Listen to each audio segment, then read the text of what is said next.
Hello, and welcome to a VO's Journey podcast. My name is Anthony, and I do have Gabby with me, although she's not really with me because we did our live session, and I'm going to be adding that to today's podcast. So please enjoy. I hope you like it. We're talking about your money voice, which, very important.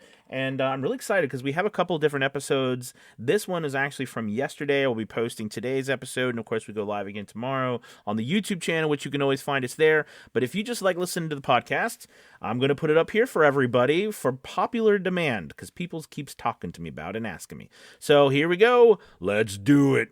This is VO's Journey.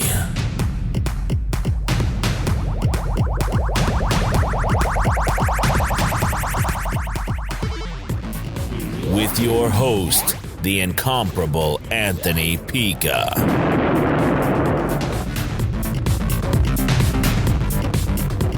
Oh, we are live.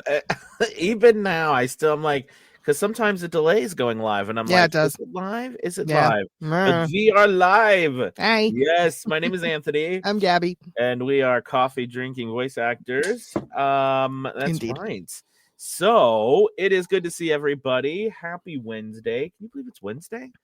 It is Wednesday. We had 2 snow days in a row, like I'd said, and we had 3 though, because we had and then they're calling for another snow day, or they're calling Sunday. It's supposed to snow. I don't understand how you're getting all this snow. This is so degrees. weird. This is so weird. It's supposed to get down to 18 degrees on Sunday night, and then not get above freezing at all on Monday.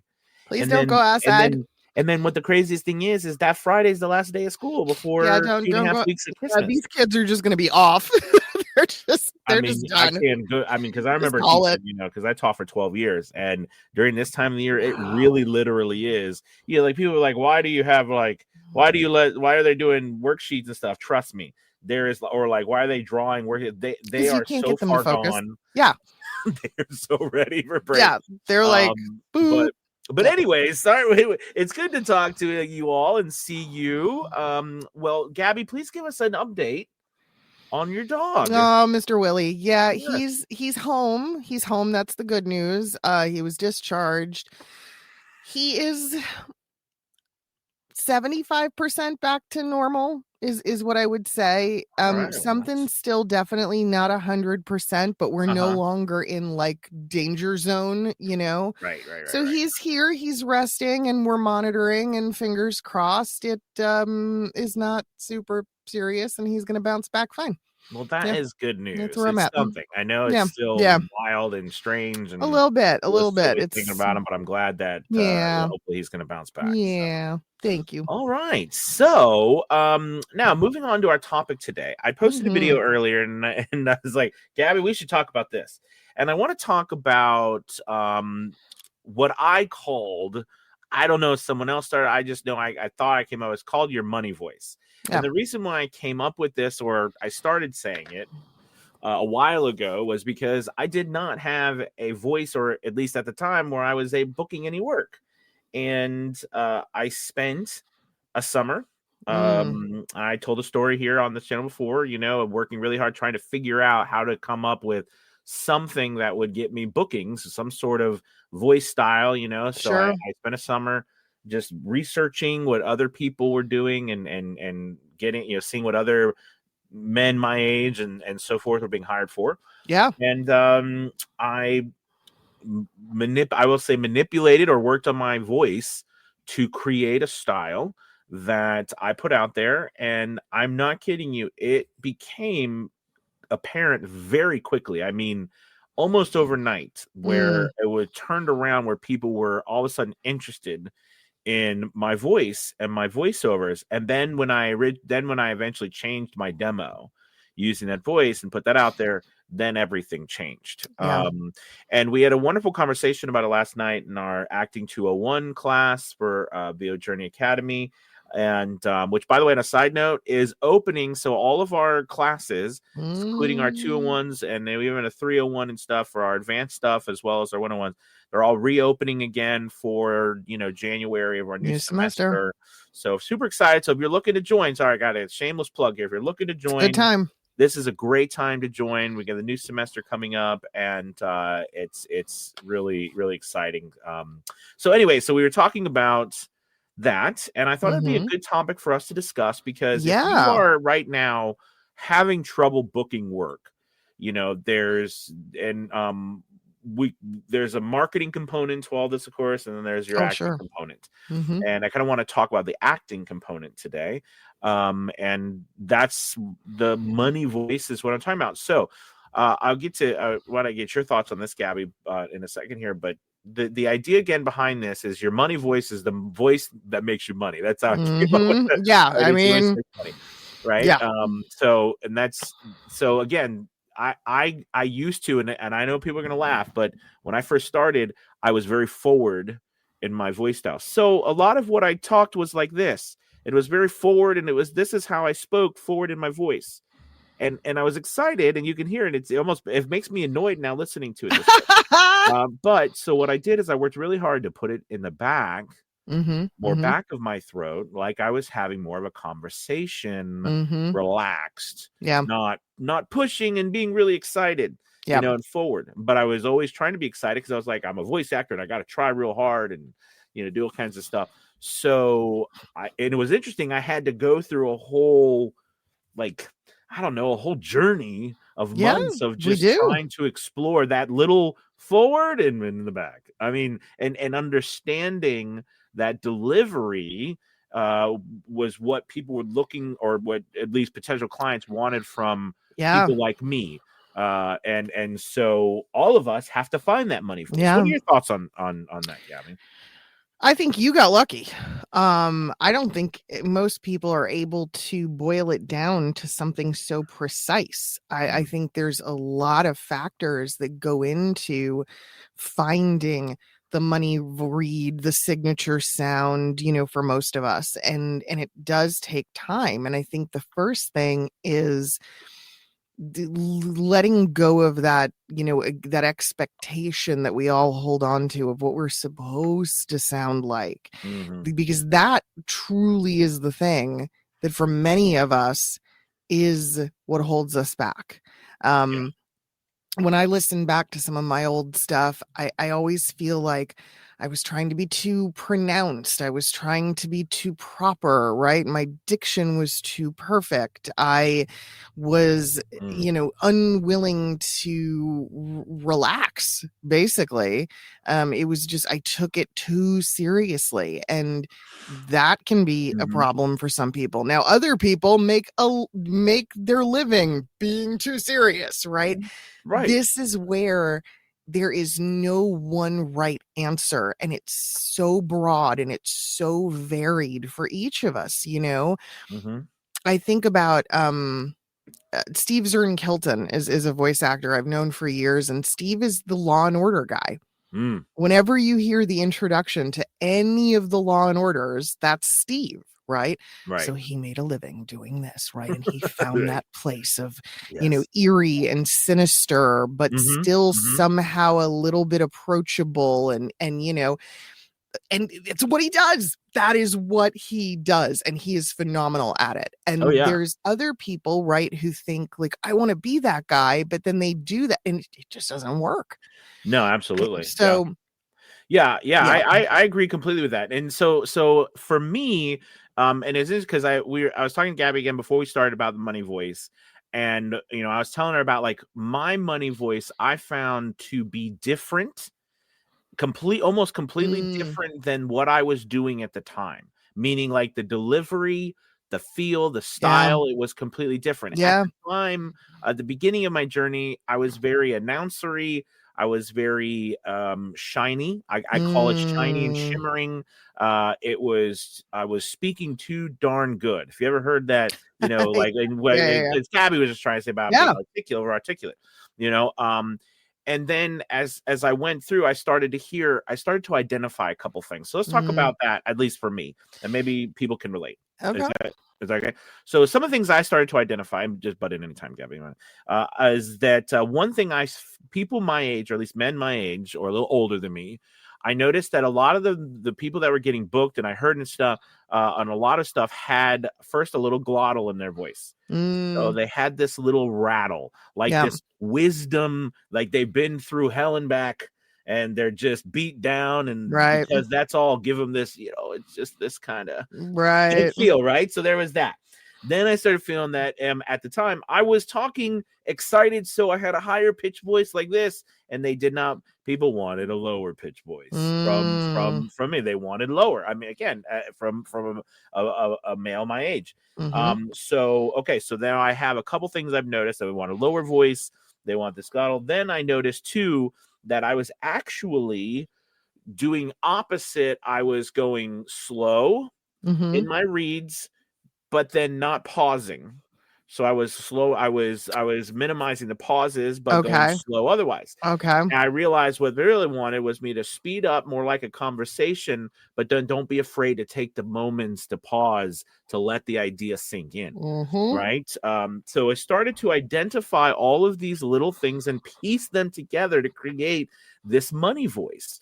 Right. And then literally I came out of my shell and said, I'm going to improv a spot for my demo. I'm not even going to write a script. Right. So I improv. So I get in my booth, I close my eyes, and I'm on top of this hill coming out of my house, looking over the pasture, watching a Ford truck drive, right? And I got a cup of coffee in my hand. And this created I call it my personal iconic. I call it my iconic read because it has been the staple of my demo. All the demos I've changed, I've never changed it because wherever I go, wherever I put it, people to this day say, I want you to do that spot, that Mm. voice, right? Yeah. And it all came from this idea of, that was, I hear people being booked by doing that. I hear people being booked by doing that. And remember, I'm a character actor. Yep.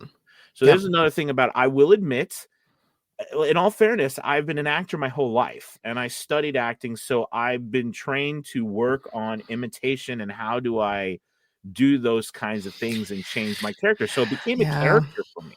Well, Right, Gabby, you're like, what do I you think? believe they're all characters. So Yes. this goes back to the conversation of how sometimes clients go, just be yourself. Mm-hmm. Yeah, what is that? You don't know me. You don't want that. You don't know That's me. my No, answer. no, It's my answer every exactly. time. I'm like, you don't want that. Exactly. If I bring me to the table, if I actually told you or reacted the way I truly feel about whatever this performance is, you're gonna hate it. Okay. Right. So we're never us. That is so that misnomer, that idea of just be yourself, it's total Mhm. BS in my opinion. Oh yeah. And I do think, yes, even our best reads, the reads that are supposed to sound the most natural, the most like us, they're characters. Yeah. But it's also ascertaining the fact that what they are saying though is we do want someone who sounds natural and who sounds so something I've done with people, and it's funny that you kind of did the same thing, and I do this a lot with people on their demos, is sometimes I will do a piece on people's demos scriptless for the exact same reason, to capture something a bit more raw and a bit more real. And so what I will do is I will have the person I'm working with, the voice actor, pick a product, right? Pick something that they've bought that they really like, they really enjoy, and just tell me about it. Right. Just tell me about it. No script, no nothing, just riff. And honestly, for so many people, they find that natural timbre and tone that way. So yes, go off script, spend time on your microphone just talking, just being human, and see what happens. Because I would venture to say you're going to find that one of, if not your ultimate right money read, is in that somewhere. Oh, absolutely. Another thing too that I noticed during this time, I also started my podcast. And one thing that became very evident to me is that I was having problems, and I know this is nuts. If anybody has this problem, please put in the chat that you have this problem. I was still scared basically to speak into nothingness because Right. there's this ding microphone here. Like I was scared to death. Yeah. And I still got up to it and I'm like, I'm now in front of the microphone, and I don't know where that came from. I always made the joke, you'd be We on all stage, do it. right? You'd be on stage and somebody walks out stage, and they go on stage and be like, I'm on stage, and then they walk off stage like, hey, how'd I do? Was I okay? And you're like, what in the world was that? It's right? not any different than the same thing happens to people in front of a camera. Like, right, we all have that one family photo where everybody's going, right? There's some really like unnatural smile. I love the people who Yeah, just you can go, just like, yeah. And you're like, you don't smile like that. Why are you doing that? And it's the same thing. The minute the camera, right, the device, the oh yeah, technology comes into the picture, we overthink it. It's why for so many people, their best photographs are always candid oh yeah, because they're unaware, and that lack of awareness actually makes for the best product. It is wild. yeah. And for a lot of performers, I'll be honest, Anthony, I've for years I've called it the fuck it factor. That's Oh, I what like I that. call it. I It's like it. it's because you Yeah. get to a point where you just go, fuck it. I don't care. I don't care Did you get anymore. to that? Right. Okay, so I love that you brought that up because I remember clearly. I remember it was my first house when I first started, Mm-hmm. right? I remember clearly when I got that feeling. It was the feeling that I'm exhausted getting in front of my microphone and feeling uncomfortable narrating. I wanted to feel, because I felt that everyone else didn't feel this way. It was just me. All right, which is stupid. I know. Now I know. But I felt like, why do I feel uncomfortable every time I start to narrate? Like, I felt that I was trying to find my voice. Have anybody else done this where there was a period of time where I was like, every time I started to narrate, I was trying to find a voice. Yeah. I was trying to find how I was going to do it. It was a placement issue. Yeah, absolutely. Yeah. So that was exhausting. And then finally I was like, screw it. I don't care how this sounds. I went through this phase where I'm just going to narrate. I'm just going to talk. And then that was where, is like the whole say it, or what is it? Tell me, don't sell me. Right. Which is I heard it from what's her name? The acting coach out in LA. Anyways, there's many of those. Nancy Wilson. Is that right? Nancy. So I'd seen one of her videos and she was like, tell me, don't sell me, for these like short ads. And that kind of stuck with me, right? Just say it. But then I got this weird feeling like, well, if I just say it, no one's going to want, they're paying me. I got to dance in this thing here, and then it was the absolute opposite. So I like what you said, the effort, right? Because it's so funny, because then you're saying people actually want you to do less. It feels less sometimes, right? So one of my mentees that I worked with for a number of years, she was here in my office. She was an assistant for me, and I trained her in voice acting. And her very, very first voiceover, her first paid job, I will never forget this, right? She went in and she had all these expectations and all these ideas of what it was going to be. And the client kept going, pull it back. Shelly, do less. Pull it back. Do less. Do less. Do less. She walked out of the booth 20 minutes later, right? Literally, she had this blank expression on her face. And I was like, hey, you did it. Like, you got your first job. And she was like, I didn't do anything. Yeah. And I was like, what are you talking about? And she's like, I didn't do anything. They kept asking me to do less and less and less. She's like, I really feel like I didn't do anything. And I'm like, congratulations. Right. Yeah. Yeah. This is where the whole idea of your money voice comes in. It's our discovery of what we in particular, because it's going to be unique to every single person, what we in particular do, right? That other people enjoy, they want to hear, they want to hire us for. It's going to be different. It's going to be different. I have some people in the comment section saying, like, someone said, I had an issue with their current audiobook gig. They're doing a Southern accent, and then they finally said, F it, I'm just going to do it. And the rights holder loves it. Who knew? I remember, too, this is an interesting thing because I started doing this. Have you ever tried this, Gabby, where try to narrate something or do something like with some extreme emotions, but not in extreme delivery? So what I mean by that is to say, all right, be a little angry. Oh yeah. So and when you and then what's wild is when you listen to, sometimes you'll be like, holy crap, that was amazing. And you're like, I didn't get the angry feel, but yet it came across like you had a purpose. Like it's interesting how we, like, in our minds, something. That's why I like to do work with voice actors to say, what are you trying to do? And now do it for me, and let me hear if what I think you're doing is they match up. If they match up, absolutely. Absolutely. And a lot of times it does not. They don't. A lot of times most voice actors are literally the same. Yes, and that's a big learning moment for a lot of us. Other things that I tell people to do, I'm like, first of all, if you've never done it, have a couple of beers, have a drink, and then go on. Love it. Loosen up. Yeah, for the people who are like, I get on the mic and everything. Warm-ups are great too, Gabby. Warm-ups work really well to loosen yourself up. And but a routine. If you're really, really feeling like you're struggling with a stiffness, yes, get into a slightly altered state and then approach the mic. You'll be amazed.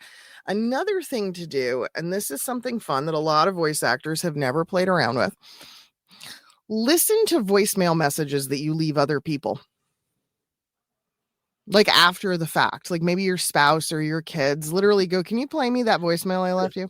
Because you're going to hear, I like that. You'll hear how different you are in that a place where, again, there's no expectation. You're just talking. You're just, And that's, you know what? Yeah. You know what that made me think of, Gabby? That made me think of, that's probably why we're so taken back when we hear those voices. Think about the actors over time, over the last 20 years, right? Where we could think of some really famous ones who they played their voicemails and how like we were all taken back, but like, what they sound like that. And then also they're that way. They're totally, completely different. Wild. And we're just we're just taken back. I like that idea. It was kind of similar to the idea when I was on a tech side, when I was like, take your audio into your car and use Bluetooth and play your work through your car radio to hear like how does it sound on a radio, like on a device, instead of just right in your studio. And you'll be like, holy crap, that was a big aha moment for me on a side note. For sure. I sounded like there was so much bass because I wasn't rolling off. And I was like, you find all these things. That was another huge reason why I wasn't being hired, I'm sure. Yeah. There's a lot. There's a lot of factors, but the sooner we start to explore it, the sooner we get feedback on it, the better. This is one of the things I do in my commercial classes with actors too, and I do it somewhat in marketing, is having the group peer lead. Hey, tell me what this person sounds like, right? Here, read this piece of copy. And now the collective gives you a description of your voice, tells you what age range you sound, where they would place you. And it can really, really be eye-opening for people. Oh, yeah. I mean, it really is. And just like in acting, when I say to actors, you want to be a better actor, go watch acting. Right. Go watch plays. Go watch acting. Analyze it. Same thing with voice actors. If you want to be a better voice actor, you want to find your money voice. Absolutely. You've got to go listen to voice actors. And then you need to listen to them, and you've got to compare and contrast. One of the hardest things teaching actors and acting in general is this is a subjective type of field, right? Because what I like might be different than what Gabby likes, right? So when you're and then vice versa, same thing with you as a voice actor. So it's important for you to be able to work through that compare and contrast with yourself versus other voice actors. So like what I was saying in the beginning about, I found these like 3 or 4 different things that were seemingly the same across the board that I saw men getting hired for it from my age. And then I listened to what I do, and I would recognize that is not how I sound. Okay. And I really, and I go back. I really do wish I could go back and get some of those early commercial spots and play them here, I would be happy to play them for everybody, because I can't even sound, because it used to be like you want a Nike ad? Like I used to sound like a little, I don't even know how to, I mean, it wasn't even, and then that sounds actually kind of good if I was doing a character. It sounded like that, but very scared. so I mean, I think tomorrow, if we continue this topic, I think tomorrow we could talk about competitive analysis, how to do a deep dive into other voice actors and figure out where you fit in, like you're talking about. I think that's a great idea. This is such an undertaught and undervalued skill, for sure. We do this, the critiquing. I mean, I spent so much time as an actor critiquing myself and other actors. It was a constant thing, because that's how you can learn how to do it yourself. I love that idea. All right, everybody, thank you so much. We had a wonderful audience today. You guys are amazing. Super excited. We'll be back tomorrow at noon. See you all then. Check out VO Journey. Bye, everybody. Goodbye. Goodbye. See you later. Adios.